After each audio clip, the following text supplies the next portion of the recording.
Hello, welcome back to Let's Play Jane's Fighters Anthology as we continue with the aircraft showcases.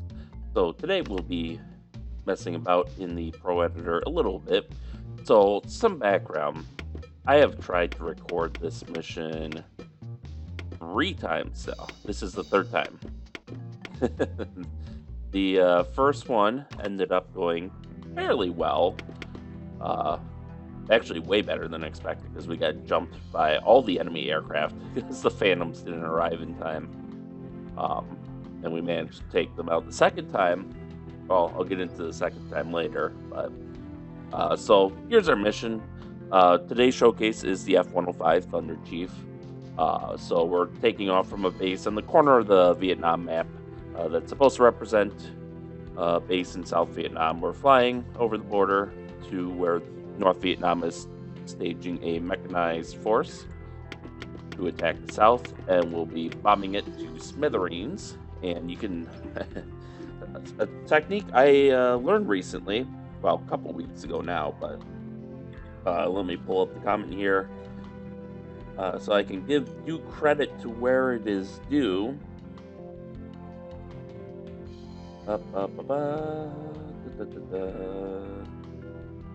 Mob killer animations. If you press 3 with an object selected in the mission editor, it will give you a 3D view, which, as you can see, has greatly helped in placing these objects. It's not perfect. I wasn't going to spend 20 hours making this mission, but it's good enough. It seems fairly realistic. We got our trucks, our BMPs, our tanks. Actually, if I go here, you can see we even got the infantry. Whoa. Okay. We got the infantry loading into their armored vehicles, getting ready for the assault. But yeah, that's basically our mission. I made this little air base, so it's pretty bare bones. I just laid down an airfield, some radar, SAM assets, hardened aircraft shelters, and a little field depot. Nothing major. But I like this M1939 zone. So these are basically invisible M1939s.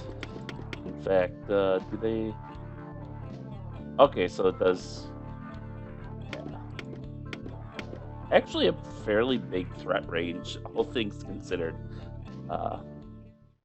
But providing top escort for us is going to be 3 F-4 Phantoms operating from the Kitty Hawk, which has an escort of some Knox-class frigates. And they got a Samaran Oiler there providing some resources there. Yo, where's your island? That's first time I've ever seen that. Jesus. So yeah, zoom out, zoom in. No, the island is just gone. I've never had that before. Huh. Well, that's weird. And we got a Hawkeye that will provide us some our eye in the sky services. Anyways, going back to the North Vietnamese, they will have 4 MiG-17s and 2 MiG-21s on intercept duty. So they're programmed to start a little bit after we start to simulate the to basically simulate, a response time from their radar tower and stuff. So, and you can see the MiG-21s are already lined up with the MiG-17s going later.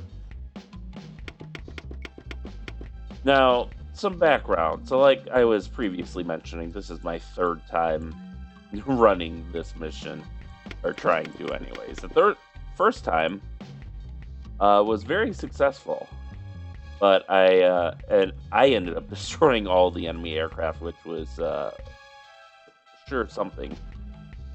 But the audio didn't take. It didn't record any audio because of a goof with my audio drivers, so I had to throw that recording out. Then I tried again. And in that second attempt, just to make the Phantoms play a role, I delayed the MiGs on startup. You can see like this first one, this MiG 17 has to wait 7 minutes before they start their waypoints. So what ended up happening was we came to the base right at the same time as the MiG-21, so I dumped all my bombs so I could free myself up for some air-to-air combat. One of the MiG-21s, because there's a pair of MiG-21s, and they split, one goes high, one goes low to kind of trap you. The low one ran into my bombs and killed itself in midair. It wasn't like shrapnel from the ground explosion, it was midair. And unfortunately, about 20 minutes after that, my computer crashed, and along with it, the recording. But it's like, Jesus Christ, a 1 in a trillion shot. The guy was so confused at first because I see the screen saying, you know, you have destroyed North Vietnamese MiG-21. And I'm like, what the fuck? I haven't even engaged them yet.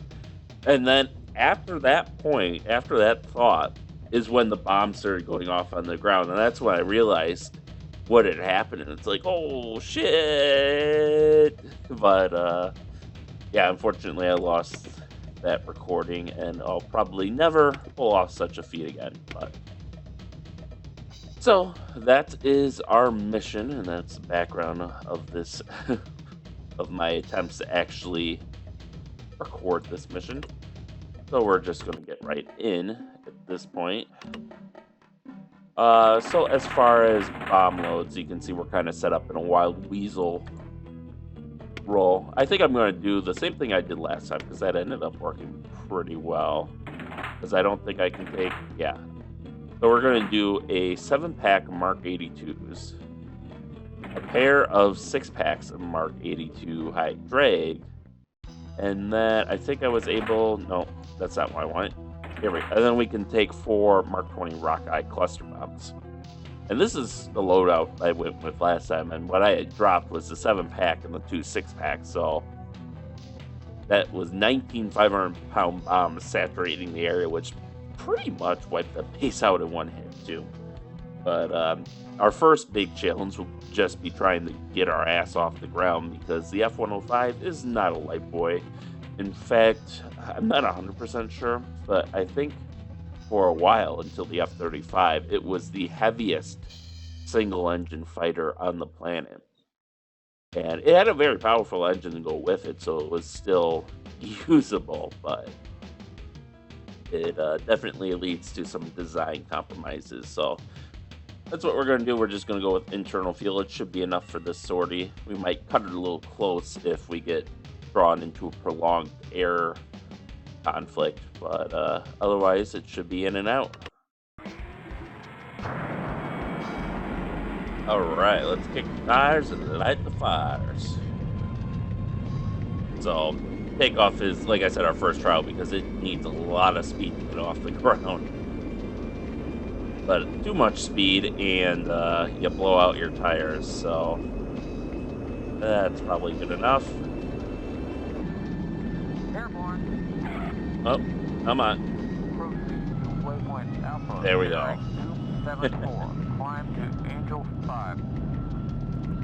Oh, she's a heavy boy. That she is. Alright, so now our first wingman should be coming up shortly. Alright, let's cut the afterburner just to save a little bit of power. And I guess I could start going into the history of the F-105. Let's not crash ourselves here while we wait for our wingman to come up. Yeah, you can see he's barely getting off the ground by the end of the runway, and he's the AI. But so Republic Aviation started the Thunderchief as an internal project to replace the RF-84F Thunderflash, which first used the characteristic wing root air intakes to make room for cameras in the nose section. And what they're talking about there is, if you look at the front of the aircraft, can see these weird air intakes at the root, and that's what they're talking about.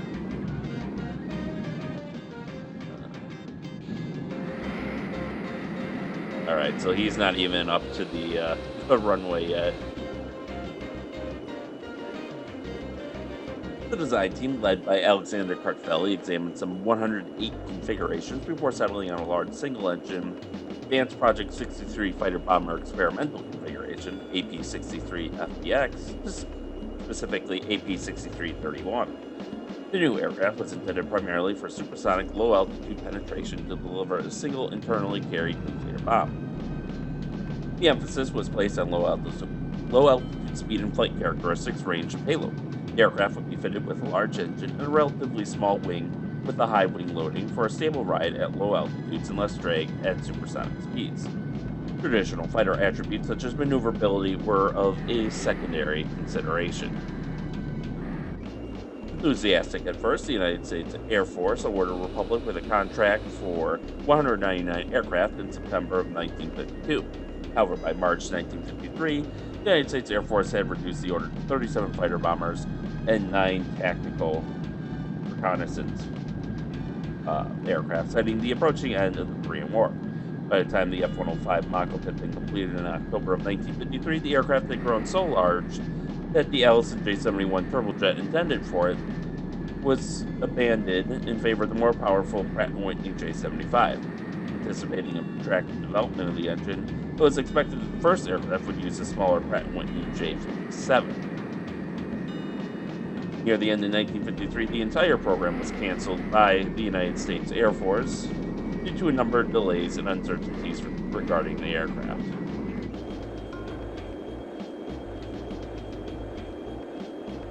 Okay, so we could probably throttle down a little more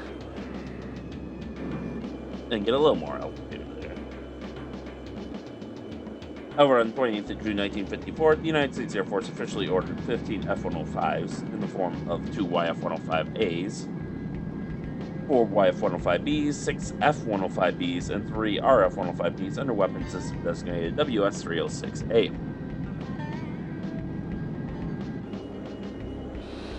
Alright, I guess we'll be making one more pass here while we wait for Wingman 2 to get his ass off the ground.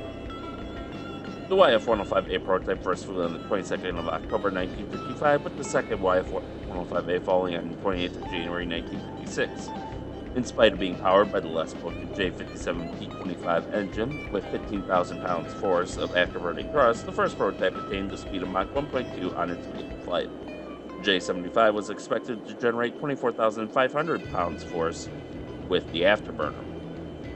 Both aircraft featured conventional wing root air intakes and slab-sided fuselage typical of the early jets. The public viewed the prototypes as not being representative of the true capability of the aircraft due to numerous changes prior to production. Insufficient power and aerodynamic problems with transonic drag, as well as Convair's experience with their F-102, led to a redesign of the fuselage to conform to the area rule, giving it a characteristic wasp waist. In combination with the distinctive forward swept variable geometry air intakes with regulated airflow to the engine at supersonic speeds and the J-75 engine, this redesign enabled the F-105B to attain Mach 2.15. And now our wingman's off the ground, so we'll switch to autopilot. We're diving because we're over 10,000 feet. And I had set this first one to be for 10,000 feet. So there we go. We're formed up. And we are ready to take it. I mean, I like how the road just cuts off. Alright, and we can see the North Vietnamese, their spies, and their radars have detected our ascent and penetration in North Vietnamese airspace, and they are moving to intercept us. Excuse me. In March 1956, the United States Air Force placed a further order for 65 F-105Bs and 17 RF-105Bs in order to conduct a nuclear mission, and the MA-8 fire control system and a PG-31 ranging radar and K-19 gun sight to allow for toss bombing were integrated. The first pre-production YF-105B flew on the 26th of May 1956.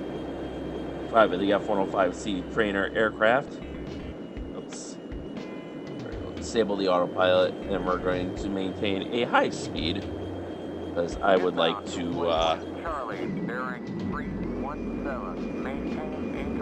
hit this, I want to hit this base before the MiGs intercept us, basically, and drop our bomb load. And we are 17 miles out, and we can see the MiGs are probably about 30 miles out, but they'll close a lot faster.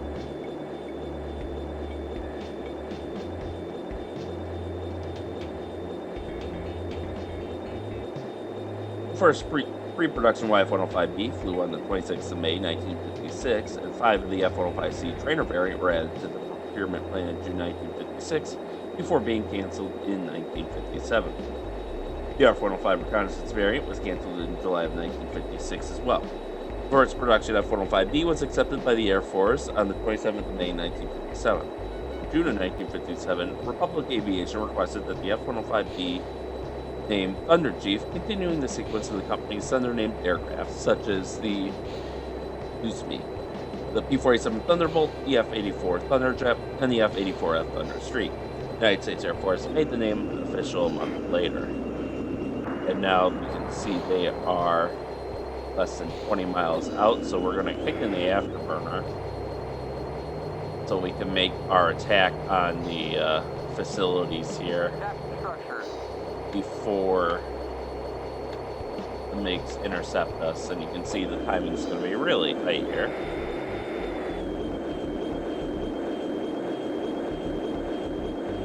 Okay, we should be almost in range for a dive bomb attack.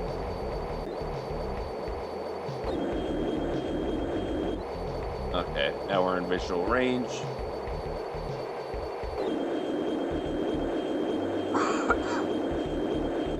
Excuse me. Alright. Let's cut the throttle a bit and go into our dive.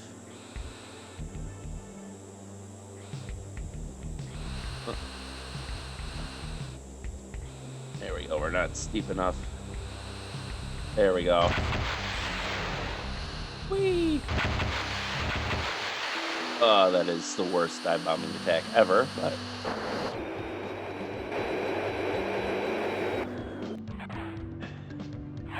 Here comes the rain. Yeah.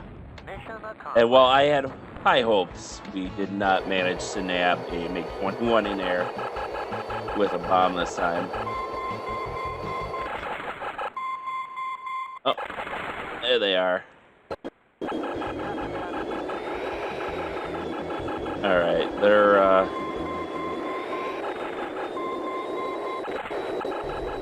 they are tight on us.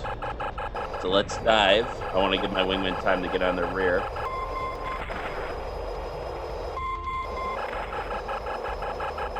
Man, they gotta be just about out of missiles by now. We gotta use our low speed performance to our advantage here. Okay, come on. These things don't carry that many missiles.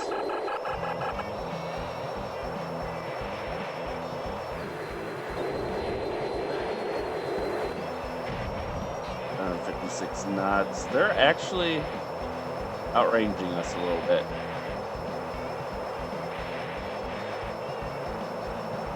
Exceeding max speed. Oh no. Alright. Well, let's pull up then.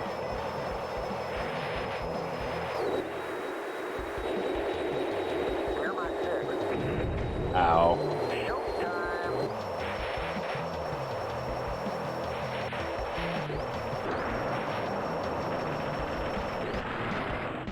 Alright. We're going to do what's called a pro maneuver here. Alright, yeah. They were not...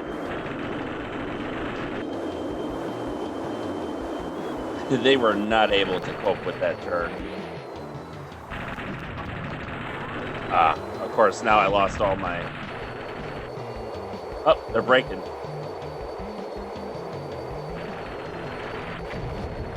Ow.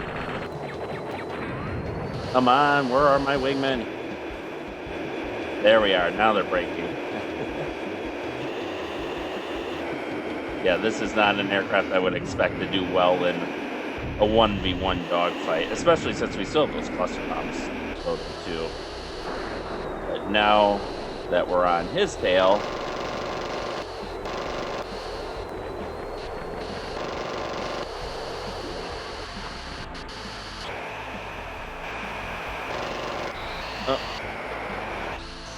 alright.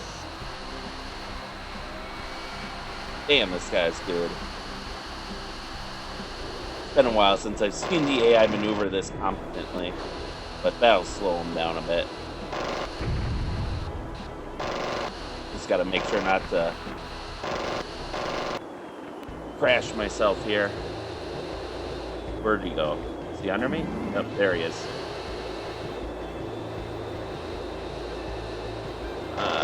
Nope, he's going down again.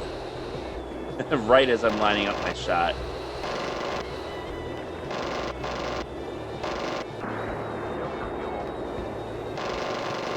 Alright. We'll have our wingmen bug out. Like I said, we are not carrying a lot of fuel. Yeah, we're already lower than I was at the end of my last mission. Oh, that involved a whole lot more stress than I wanted it to. Alright, now I gotta find the base again, because they still have vehicles that I don't think we've hit. Alright, there's the runway they took off of. There's the hooches.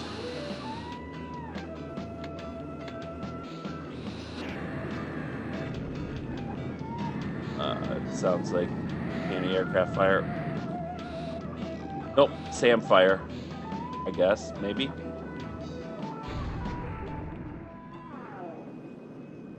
I don't know at this point. Okay, that's a runway, so I guess going that way is a good start.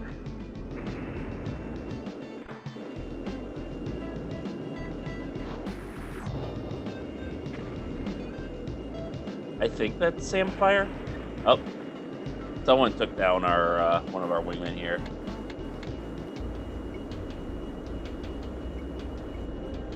Yeah, I think it's this guy. We strayed a little too far into enemy airspace there. Yeah, he's firing. Okay, here's the base. Yeah, we missed the hangar. So, or the vehicle hangar. So we're gonna drop a cluster bomb right in the middle of that troop concentration. There we go, and that took out the hangar too. So we do have to be careful because I did put tanks down there, and we all know how much I love tanks in this game.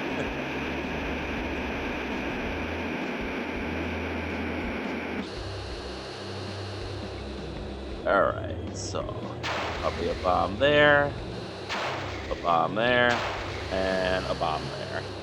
And that should about wrap things up. Oh, most of their armored force was destroyed already. Damn.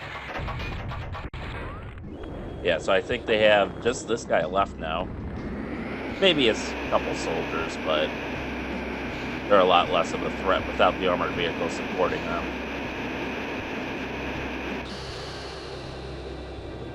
So let us make a strafing run here.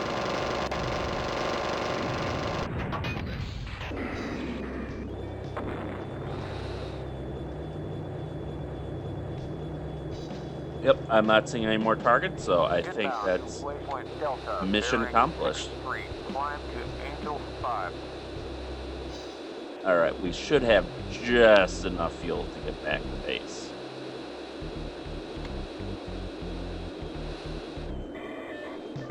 I do have that on. Let's make a slow climb. Sure, I guess. I was hoping more for, yeah, I can see them on my flipping screen here. There they are.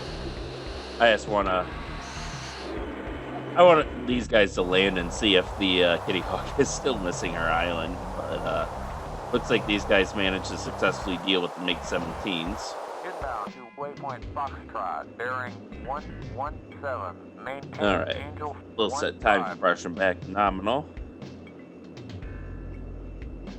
To fulfill the Air Force requirement for an all-weather attack aircraft, Republic proposed the F-105D variant in 1957. This version featured an enlarged nose and radome housing the AN/ASG-19 Thunderstick bombing navigation system. The AN/ASG-19 was designed around the Autonetics R-14A radar, which operated in both air-to-air and air-to-ground modes, and the AN/APN-131 Doppler navigation radar. In the cockpit, the F-105D featured vertical tape instrument displays for adverse weather operation. The ability to carry the TX-43 nuclear weapon was also added. The RF-105 reconnaissance development was also restarted, now based on the F-105D. The first D model took its maiden flight on the 9th of June 1959. Plans to build over 1,500 F-105Ds were cut short when Secretary of Defense Robert McNamara decided to equip no more than 7 combat wings with the type. In November of 1961, production was cut in favor of the Air Force adopting the Navy's F-4 Phantom II, and in the longer term, the General Dynamics F-111 Aardvark of the TFX program. The final 143 Thunderchiefs built were of the 2-seat F-105F trainer variant. Based on the F-105D, this model was 31 inches longer to provide more room for the rear cockpit. Otherwise, the aircraft had similar flight performance to the preceding F-105D. A total of 833 F-105s were completed before production ended in 1964.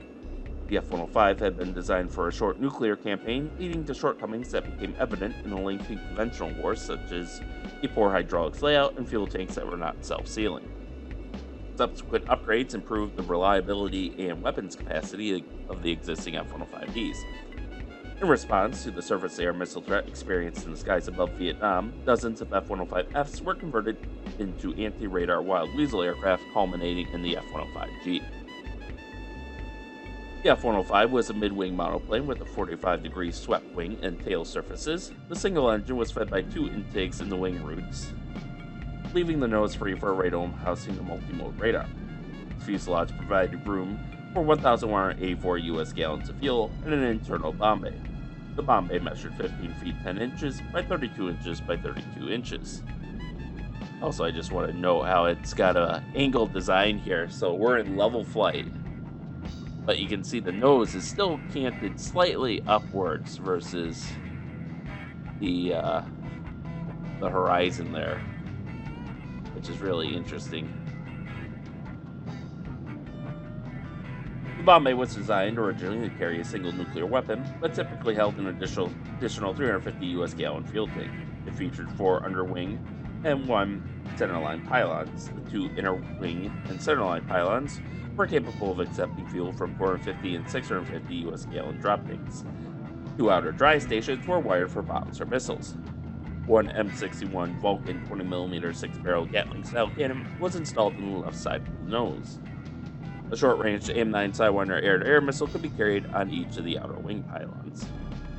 The F-105 was designed primarily for low-level interdiction, and its low-altitude speed was its greatest asset when dealing with enemy fighters such as the MiG-17 and MiG-21. The F-105 managed 27.5 air-to-air victories. Based on combat experience, the F-105D was updated with a better ejection seat, additional armor, improved gun sights, and electronic countermeasures pods on the wings. And that additional armor certainly saved our behind today. We would not have survived without that armor. As it is, we are pretty beat up. And our wingmen are too. I know we lost at least 1 to SAMs, which is probably more realistic than my previous runs of this mission, which had us not even taking any damage, really. So, there's that, I suppose. Former North American F-86 Sabre pilot Jerry Noel Hoblet recalled being in awe of the F-105's size after seeing it for the first time. He could not manage to reach the air intake lip even with a running jump. The F-105 had a spacious cockpit with good visibility and layout, particularly after the introduction of taped instruments. Advanced electronics were easy to learn and operate. Takeoff and landings were often performed in the 230 mph range.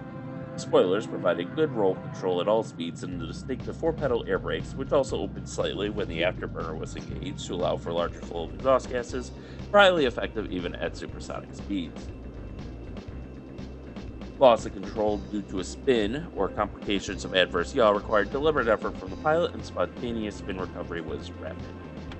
We are going to take her in manually now, 177, descend to Angel just 5. because I do not want... Oh shit, we're super low on fuel too. Yeah, so...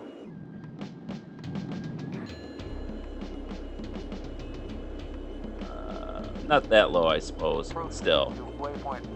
Enough so that we're going to take her in manually, and we're going to take her in now.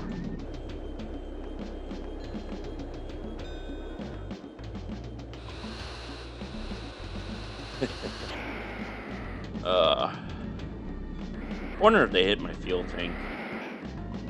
Because I know we did stay in afterburner for a while, but...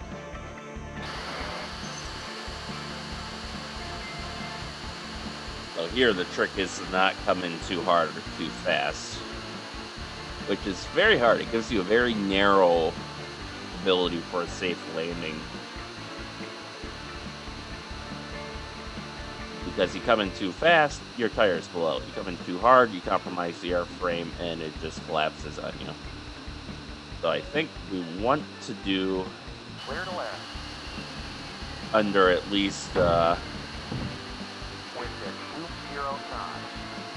We'd like to be under 200 knots, I think, when we go wheels down.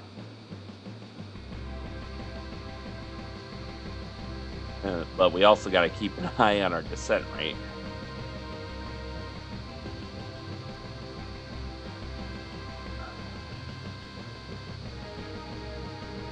All right.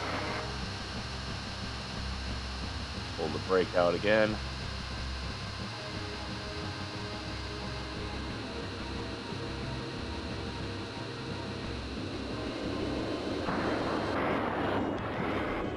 Okay. Too much. Okay. All right. Brake. Oh man, that was stressful. Yeah, you can see just how high that front end of the aircraft is tilted up. I do apologize for the trees. There's not much I can do about that on this map. On any map, really, because most of the map is just populated by these trees, which I don't know if they're manually placed or if they're just randomly placed throughout, but I suppose that would be something to experiment, right? To see if those are procedurally added or just a fixed part of the map. Because that would be a mind-numbing job to have to go and manually add all these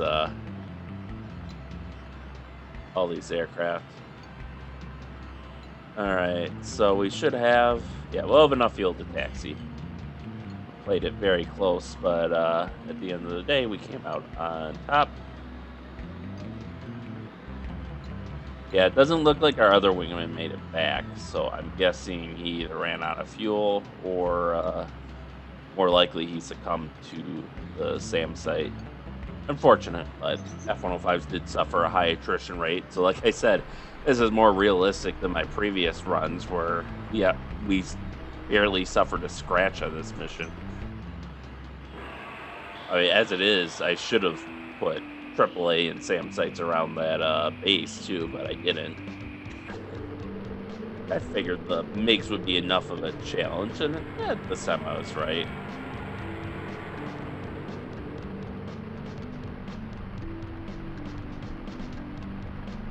The initial reaction of the fighter pilot community to their new aircraft was lukewarm.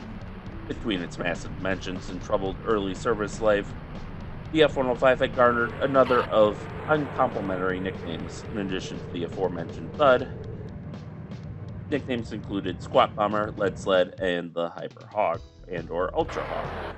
The latter two names arose from the F-105's predecessors, the Republic F-84 Thunderjet and F-84F Thunderstreak, nicknamed Hog and Super Hog, respectively. According to F-105 pilots and crews, the Thud nickname was inspired by the character Chief Thunder Thud from the Howdy Doody television series. The aircraft's offensive capabilities were sarcastically referred to as a triple threat. It could bomb you, strafe you, or fall on you. Positive aspects, such as the F-105's responsive controls, strong performance at high speed and low altitude, and its outfit of electronics, won over some pilots. For some, Thud was a term of endearment. Retroactively, the RF-84F Thunderflash became known as Thud's mother. The F-105 pilot Colonel Jack Broughton said of the nickname, "The Thud has justified herself in the name that was originally spoken with a sneer, has become one of utmost respect through the air fraternity." The rear cockpits of several two-seat F-105Fs were modified under Project Commando Nail with an R-14A radar and a radar scope that offered high resolution. These aircraft were used for all-weather and night low-level strikes against especially dangerous targets by a unit from the 13th Tactical Fighter Squadron, dubbed Ryan's Raiders, starting in April 1967. Some of these aircraft were later converted to the Wild Weasel 3 standard. In an effort to thwart MiG attacks, several F-105Fs were also fitted with a Hallicrafter's QRC-128 communication jamming system under Project Combat Martin. The North Vietnamese Interceptor Force followed Soviet air defense doctrine, with pilots under rigid direction of ground controllers over radio links. The QRC-128, nicknamed Colonel Computer, filled up the rear cockpit of the F-105F. It bounced voice communications over the radio channel back out after a delay, resulting in an obnoxious garble. However, the first time the Combat Martin was used, the U.S. National Security Agency, in charge of the U.S. Strategic Signals Intelligence, ordered the Air Force to cease and desist immediately, since the NSA believed that the intelligence obtained by monitoring the channels outweighed the benefits of jamming them. Something that I'm sure many pilots disagreed with. Experience in Vietnam demonstrated the need for better visual and blind bombing capability. In March of 1968, the Air Force ordered development of an upgraded bombing navigation system incorporating a Singer General Precision Inertial Navigation System, improvements to the AN APN-131 navigation radar, and solid-state circuitry for the R-14A radar, which was redesignated R-14K. Furthermore, the digital AN ARN-92 long-range navigation receiver replaced the problematic AN ARN-85 receiver. Like that guy just holding up the tube. Hey, get over here, I got fuel for ya. United States Marine Corps. That's cool that you can see the text on those tiny little crates. You know, tiny relative to everything else in this game. The additional avionics were housed in a long raised dorsal spine. The modified bombing navigation system was known as Thunderstick 2. F-105s with this system could achieve a bombing circular error probability of 50 feet from an altitude of 15,000 feet. Although the first Thunderstick 2 aircraft flew in 1969, they were not used in Vietnam. A total of 30 F-105Bs received this modification. In 1965, the United States Air Force began operating two-seat North American F-100F Super Sabres specially equipped for suppression of enemy air defenses. Missions in Vietnam. Nicknamed the Wild Weasel, these aircraft achieved a number of victories against North Vietnamese surface-to-air radars. The second crew member was a navigator trained as an electronic warfare officer to decipher sensor information and guide the pilot towards targets. However, the F-100F was an interim solution since its limited payload often required multiple aircraft to conduct a successful strike. It also lacked the speed and endurance to effectively protect the F-105F. The resulting EF-105F Wild Weasel 3, the EF designation being popular but not official, supplemented its sensors and electronic jamming equipment with AGM-45 strike anti-radiation missiles and conventional bombs, giving it an offensive capability lacking in the F-100F.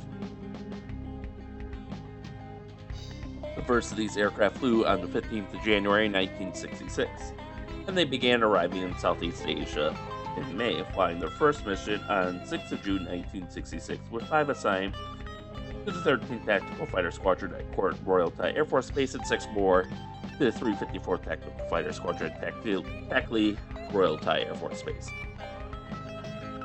In a typical early mission, a single EF-105F would accompany 1 or 2 flights of F-105Bs to provide protection from enemy ground fire. While this strategy was effective in reducing F-105B losses, the Weasel aircraft suffered heavy casualties, with 5 of the first 11 lost in July and August of 1966.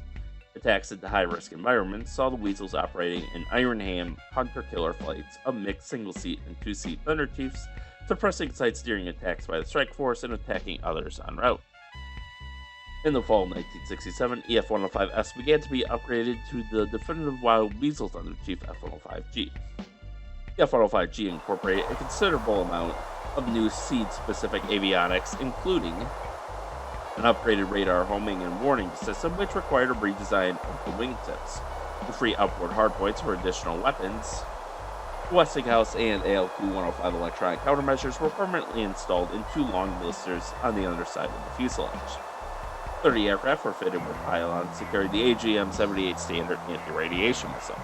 Now, this missile is based on the U.S. Navy's SM-1, SM-2 series standard missiles. I think the SM-1 primarily, but it's a big honker. So there's a reason it never saw popular widespread adoption, and it looks like the Jayhawk has its island back too, so that's great. But yeah, that gave you a lot of range and a lot of firepower, but it was heavy. As if you've ever seen pictures of those standard missiles, even the earlier ones, they're big. They're really big. On a typical mission, the F-105G carried 2 strikes on outboard pylons, a single standard on an inboard pylon, balanced by a 450 US gallon fuel tank on the other side, and a 650 US gallon centerline fuel tank. The F-105B entered U.S. Air Force service with the Tactical Air Command's 335th Tactical Fighter Squadron of the 4th Tactical Fighter Wing in August of 1958, although the squadron did not become fully operational until 1959. On the 11th of December 1959, an F-105B piloted by Brigadier General Joseph Moore, commander of the 4th Tactical Fighter Wing, set a world record of 1,216.48 miles per hour over a 62-mile circuit. Difficulties with its avionics and MA-8 fire control system were experienced early on. Typically, the F-105s required 150 hours of maintenance for each flying hour. Most of these problems were addressed under Project Optimus. The lack of spares resulted in the entire F-105B fleet being briefly grounded in 1960. In 1964, modified F-105Bs with ballast replacing the cannon, fuselage and wing reinforcement for aerobatics, and the addition of a smoke generator, briefly flew with the United States Air Force Thunderbird demonstration team. After only 6 shows, a fatal accident from overstressing the airframe led to the reintroduction of the F-100 Super Sabre. In 1964, the F-105B was relegated to U.S. Air Force Air National Guard squadrons.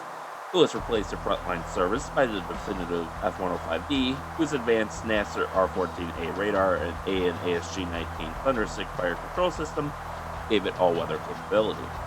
The R-14A radar also added a terrain avoidance radar capability, where a completely new instrument panel was fitted, replacing dial-type instrument with vertical tape instruments, which were easier to read in combat. In order to accommodate the new radar, the much larger radar dish, the forward fuselage was redesigned, increasing overall length by 16 inches. The F-105B entered service with the 335th Tactical Fighter Squadron in September of 1960, although it was not fully operational on the F-105D until early 1961.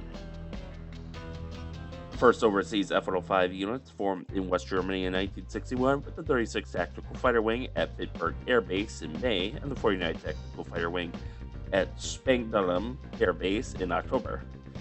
Both wings had a primary tactical nuclear strike role for NATO. The F-105D was also deployed to the Pacific, with the 18th Tactical Fighter Wing at Kadena and Okinawa converting in 1962 and the 8th Tactical Fighter Wing converting from 1963. Like the F-105B, the F-105D's early career was plagued with maintenance problems and in-flight failures. The origins of the nickname Thud were obscure. Some claim that it stood for the sound of an F-105 crashing into the ground. The entire F-105D fleet was grounded in December of 1961 and then again in June of 1962. Many of the issues were worked out during the production run, and by 1964, early F-105Ds were upgraded with these fixtures under Project Lookalike, although engine failures and fuel system problems persisted until 1967. Meanwhile, the United States Air Force was gradually changing the anticipated F-105 mission from nuclear interdiction to conventional bombing. The lookalike upgrades increased the aircraft's capacity from 4 to 16 conventional 750-pound bombs on underwing and fuselage centerline hardpoints, and added the equipment to launch AGM-12 bullpup air-to-ground missiles. In June of 1961, an F-105D delivered 15,430 pounds of conventional bombs during a United States Air Force test. At the time, a record for a single-engine aircraft with a payload 3 times heavier than American 4-engine heavy bombers of World War II, such as the Boeing B-17 Flying Fortress and the consolidated B-24 Liberator. Although, to carry this payload, aerial refueling would be required for long missions. One of the F-105Ds was named Memphis Belle II after the famed World War II B-17. In spite of a troubled early service life, the F-105 became the dominant attack aircraft early in the Vietnam War. The F-105 could carry more than twice the bomb load, further and faster than the F-100, which was mostly used in South Vietnam. In a foreshadowing of its wild weasel role, the first F-105B combat mission of the war involved an attack on the 14th of August 1964 against an anti-aircraft artillery site on Plain des Gars. This mission was carried out by aircraft of the 36th Tactical Fighter Squadron, 6,441st Tactical Fighter Wing, deployed from Yokota Air Base, Japan, to Korat Royal Thai Air Force Base, Thailand. The first Thunderchief loss in the war also occurred during this mission, although the pilot managed to return the aircraft to Korat. The first strike mission took place on the 13th of January 1965 with the destruction of the Ben Ken Bridge in Laos. In early 1965, additional F-105 squadrons were deployed to Korat and Takli air bases in Thailand. I'm probably butchering the Takli base name, but... At the start of Operation Rolling Thunder in March of 1965, large numbers of F-105Ds were shipped to these bases to participate in intense bombing missions. On the 3rd of April 1965, a total of 79 aircraft, including 45 F-105 Thunderchiefs, were sent against the Tan Hoa Bridge, nicknamed Dragon's Jaw. I believe that was also one of our targets in the U.S. Navy fighters' Vietnam campaign. Historically, of course, but as I think the Air Force dealt with that bridge. The next day, enemy MiGs were encountered during a second run upon the bridge. A total of 8 MiG-17s faced 46 F-105s, escorted by a MiG cap flight of 21 F-100 Super Sabres. The MiG-17s evaded the escorts using altitude and cloud cover, instead focusing upon the bomb-laden Thunderchiefs. 2 Thunderchiefs were lost to the MiG-17s. A third, thought to be lost to ground fire, was later claimed by the North as down by MiG-17. One F-105 pilot narrowly escaped. U.S. Air Force Chief of Staff General John P. McConnell was hopping mad to hear that 2 F-105s had been shot down by Korean War-era subsonic North Vietnamese MiGs. The Tan Hoa Bridge proved resistant to aerial bombing. Multiple missions were flown to damage the bridge by both F-105s and U.S. Navy aircraft. Okay, maybe not completely ahistorical there. See our F-4 landing at Kitty Hawk now. We got their hook down, so that means they're on final approach. And they're passing the Cimarron now. Or Cimarron? How do you say that? That oiler's name.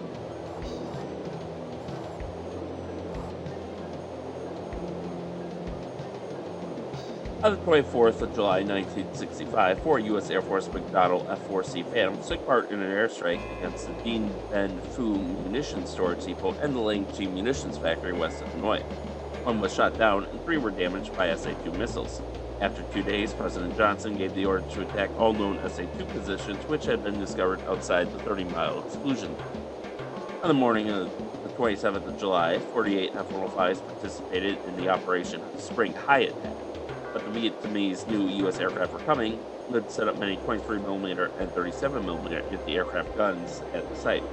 These anti-aircraft guns were lethal at close range, and the Vietnamese shot down 6 aircraft, while more than half of the remaining U.S. aircraft suffered damage from ground fire. Both SAM sites were devoid of missiles and equipment, and the Vietnamese had substituted white-painted bundles of bamboo for the real SA-2s. Operation Spring High destroyed 2 worthless targets at the cost of 6 aircraft and 5 pilots. In December 1966, the Vietnam People's Air Force MiG-21 pilots of the 921st Regiment claimed to have downed 14 F-105s without any losses. On a typical combat mission to North Vietnam, the F-105D carried two 450 U.S. gallon wing-mounted fuel tanks, a 390 U.S. gallon fuel tank at the bomb bay, and 5 1,000-pound or 6 750-pound bombs that required in-flight refueling going to and sometimes returning from Hanoi, 700 miles distant. F-105s flying in the vicinity of Hanoi would routinely travel around the mountainous terrain nicknamed Thud Ridge to evade air defenses surrounding the city. Colonel Jack Broughton, an F-105 pilot in Vietnam, noted the demands of flying close to Hanoi simply gave no room for air. On the 11th of August 1967, F-105Ds from the 335th Tactical Fighter Squadron made the first of many successful attacks on the Fall Domer Bridge over the Red River. That's another bridge, I think, from our Vietnam campaign. I think that's the one they had to use laser-guided bombs for, if memory serves. And the Air Force claimed that one, but flying low-altitude missions and conducting dive bombings forced the F-105s into range of North Vietnamese anti-aircraft guns, sometimes coming under heavy fire. United States Air Force F-105s were escorted by F-4s to protect them against enemy fighters. However, the Thunderchief was officially credited with 27.5 air-to-air victories against Vietnam People's Air Force aircraft at a cost of 17 aircraft lost to enemy fighters. However, North Vietnamese pilots claimed to have shot down an additional 23 F-105s, but none have been confirmed by the United States Air Force. All victories were against MiG-17s. Of these 24.5 that were shot down, of these 24.5 were shot down with cannon fire. One victory was shared with an F-4, and 3 were shot down with AIM-9 Sidewinder missiles. One F-105F is unofficially credited with downing 3 MiGs, one by air-to-air missile, the second by cannon fire, and the third by jettisoning the centerline rack full of bombs directly into the path of a surprise MiG. Okay, so my MiG-21 kill from the last session where I killed it with bombs has been done too, and by the F-105 no less. Oh my god, the irony. On the 31st of May 1968, a dedication ceremony took place at the United States Air Force Academy to honor graduates who had served in Vietnam. An F-105, which had been assembled using parts from 10 different F-105s that had seen service in Vietnam, was placed on permanent static display. The ceremony included the entire cadet wing, the superintendent and commandant of cadets at the United States Air Force Academy, a representative of Republic Aircraft, members of the press, among others. To conclude the ceremony, a flight of 4 F-105s from McConnell Air Force Base were to fly over in formation at 1,000 feet above the ground and then fly over singly at 250 feet. The formation portion happened as planned, but the flight leader, Lieutenant Colonel James Black Matthews, came back for the single file pass and exceeded the speed of sound at less than 100 feet. The ensuing sonic boom broke hundreds of windows and 15 people sustained cuts. 2 Wild Weasel pilots received the Medal of Honor for service in Vietnam. United States Air Force Captain Marilyn H. Dethelson was awarded the Medal of Honor, and Captain Kevin Mike Gilroy the Air Force Cross for an F-105F Wild Weasel mission on the 10th of March 1967, flying F-105F serial number 63-8352. Excuse me. After their aircraft was damaged by ground fire, Dethelson and Gilroy elected to stay in the skies above the steelworks at Thai Nguyen until the SAM site was found and destroyed.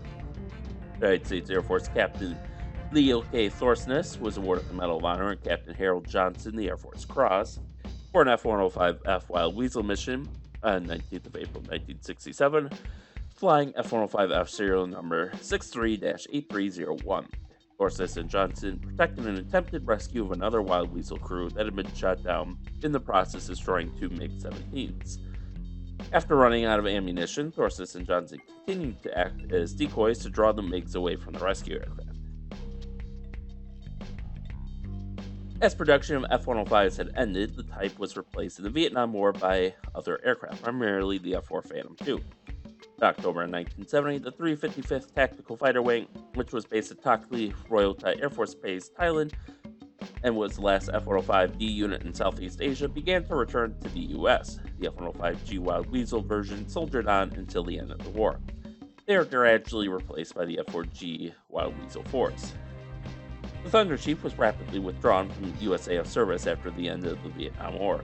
The 833 F-105s built, a combined 395 F-105s were lost in Southeast Asia, including 334 lost to enemy action and 61 lost in operational accidents.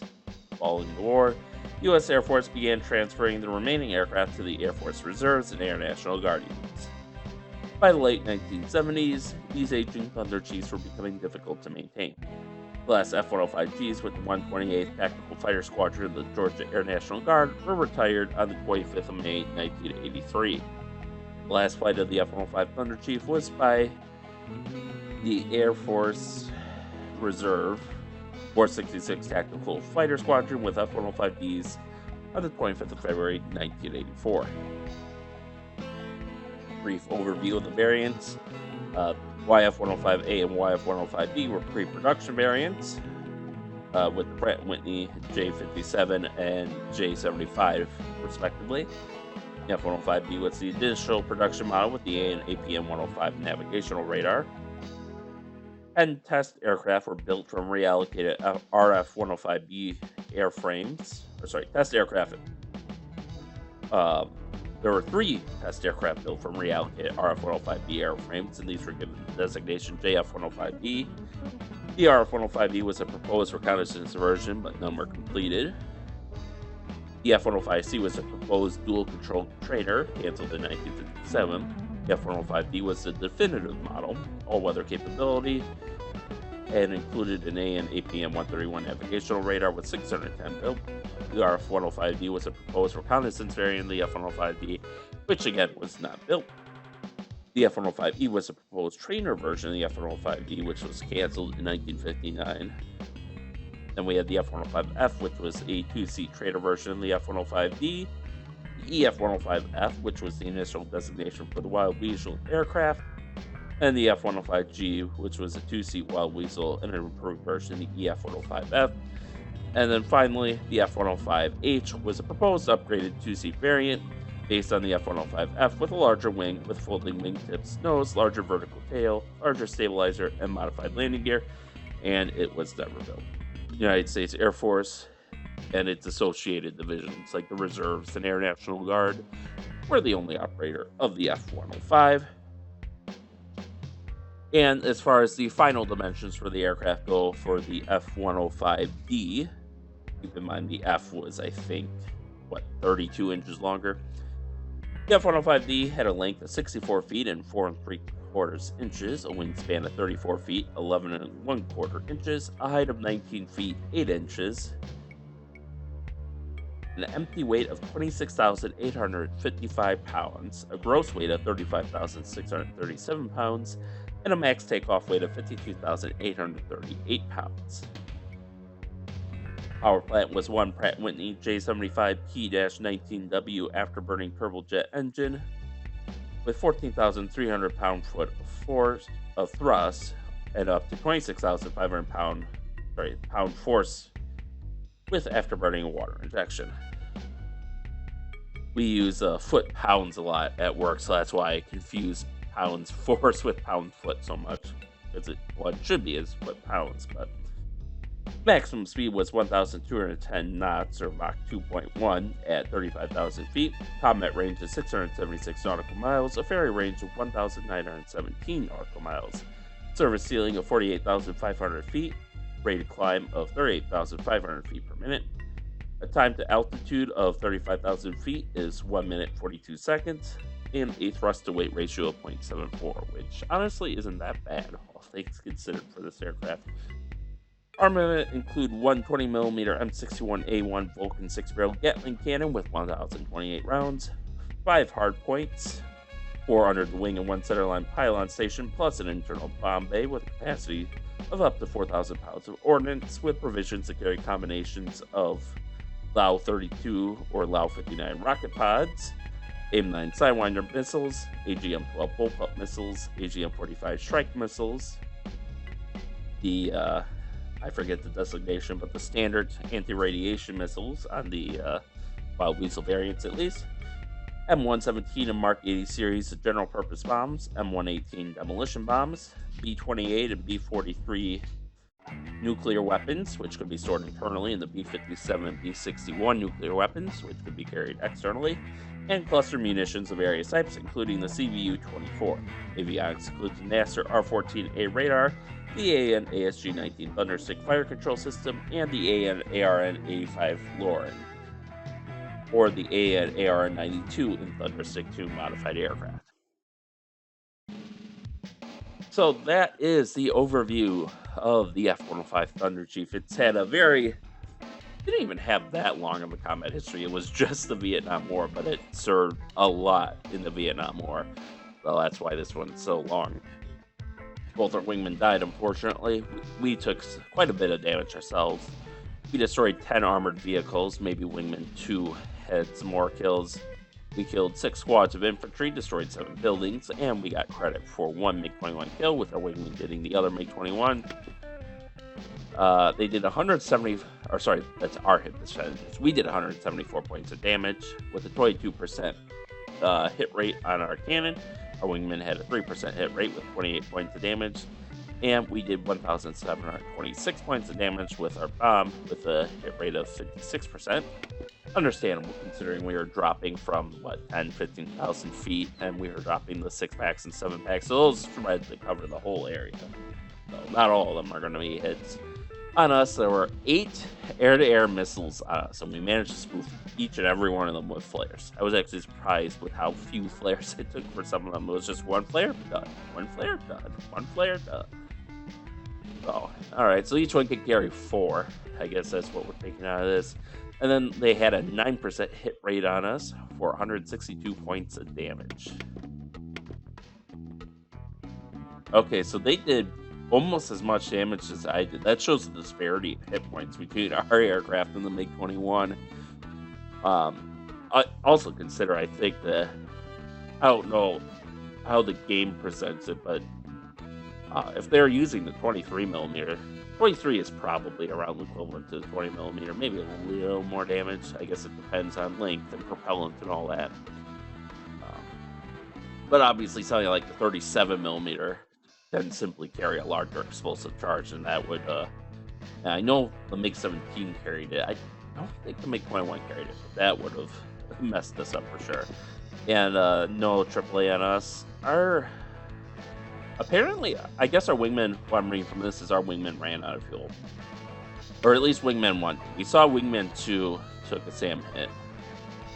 But he's dead. And the enemy never fired on him based on this. Otherwise, they'd reach 0%. So he just ran out of fuel, which is unfortunate. But that was the risk with not taking fuel reserves, even to a target that was relatively close. But in any case, that is the overview of the F-105, and we'll be continuing next week, despite the holidays, with more aircraft showcases. And if you do celebrate Christmas, I do hope you enjoy the holidays, or Hanukkah, or any of the other end-of-year holidays. And with that, thank you all for watching, and stay tuned for next time, and stay safe out there, and we'll see you then.